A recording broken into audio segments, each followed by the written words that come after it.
আসসালামু আলাইকুম, আমি তাজবিউল হাসান অনিক। ফটোশপের ষষ্ঠ টিউটোরিয়ালে আপনাদের স্বাগতম। আজকে আমি আপনাদের ফটোশপে একটি সিম্পল এবং গুরুত্বপূর্ণ প্রজেক্ট দেখাবো। প্রজেক্টটি হলো একটি ছবি থেকে আরেকটি ছবিতে কিভাবে রূপান্তর করা যায়। চলুন আমরা প্রজেক্টটি দেখি।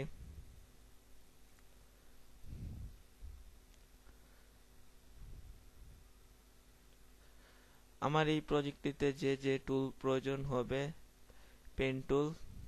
আমরা আমাদের টিউটোরিয়ালে সবগুলো টুলের ধারণা দিয়েছি এবং ছোট ছোট প্রজেক্ট করে আপনাদের দেখিয়েছি। আশা করি আপনারা আমাদের টিউটোরিয়াল দেখে প্রত্যেকটি টুলের সম্পর্কে জেনেছেন এবং প্র্যাকটিস করে তা আয়ত্ত করেছেন। তো আমি আজকে আর টুল চিনাবো না, চলুন আমরা এখন আমাদের প্রজেক্টের ফাইলটি ওপেন করি।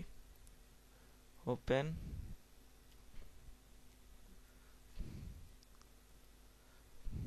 আজকে আমি দুইটি ছবির উপর একটি প্রজেক্ট করব, তো আমাদের আরেকটি ফাইল দরকার।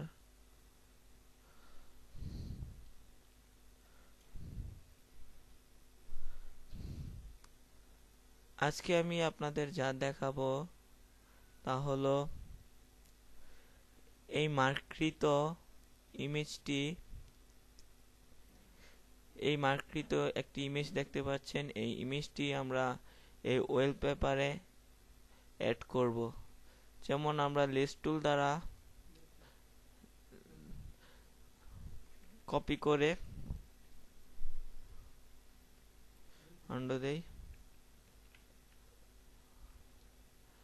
এই লেস টুলটি দ্বারা কপি করে আমরা ইমেজটিকে নিয়ে যাব।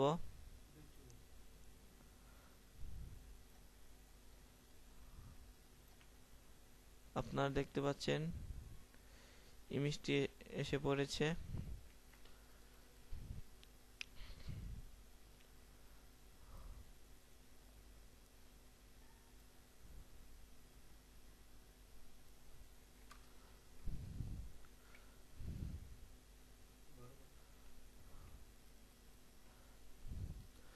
আপনারা দেখতে পাচ্ছেন ইমেজটি এসে পড়েছে।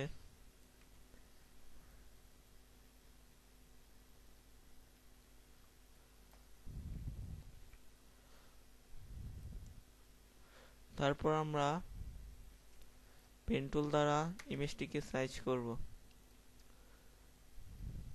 আমরা আপনাদেরকে আগের টিউটোরিয়ালে পেন টুলের কাজ এবং পেন টুলের একটি ছোট প্রজেক্ট শিখিয়েছি। তো আপনারা জানেন পেন টুল দ্বারা কিভাবে কাটতে হয়।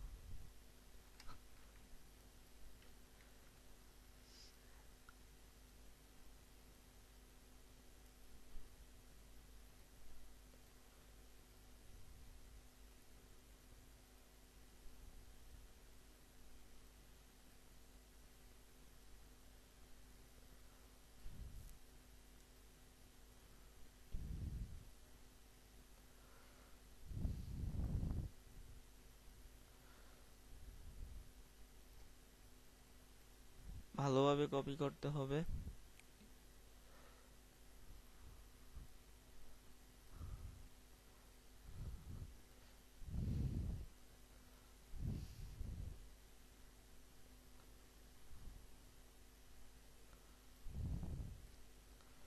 আমরা যতটুকু রাখবো তা সিলেক্ট করা হয়ে গেছে। তারপর আমরা ডান সাইডে ক্লিক করব মাউসের, মেক সিলেকশন, ফেদার 1, ওকে দিয়ে আমরা কার্টল শিফট আই চাপবো। তাহলে একটি আকৃতি আসবে। আমরা দেখতে পাচ্ছি একটি আকৃতি আসবে, একে বলা হয় ইনভার্স। তারপর আমরা কিবোর্ডের ডিলিট বাটন চাপবো। আপনারা দেখতে পাচ্ছেন কিভাবে এবং কি সহজ পদ্ধতিতে ফটোশপের মাধ্যমে আমরা একটি অরিজিনাল ছবি থেকে অ্যানিমেশন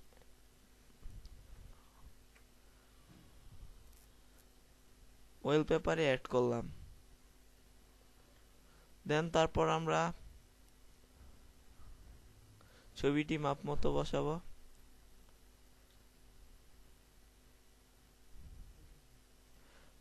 দেন এন্টার। তারপর আমরা বাইরে কাটা অংশগুলো যেগুলো বোঝা যাচ্ছে বোলার টুল দ্বারা মসৃণ করে দেব, মানে মিশিয়ে দেব। আপনাদের আমরা টিউটোরিয়ালের মাধ্যমে বোলার টুলের কাজও দেখিয়েছি।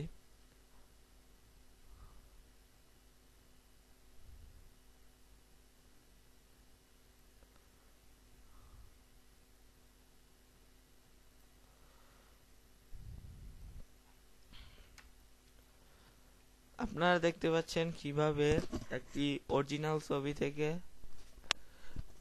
ওই ছবিটি কেটে একটি ওয়ালপেপারে বসালাম। সো আমি আশা করি আপনাদের এই প্রজেক্টটা ভালো লেগেছে এবং আপনারা এই প্রজেক্টটি প্র্যাকটিস করবেন এবং ভালোভাবে দেখবেন। যদি কোনো সমস্যা থাকে বা সমস্যায় পড়েন তাহলে আমাদের ইউটিউবের চ্যানেলে কমেন্ট করবেন এবং সাবস্ক্রাইব করবেন। আজকে আমার প্রজেক্টটা এতটুকুই। আসসালামু আলাইকুম।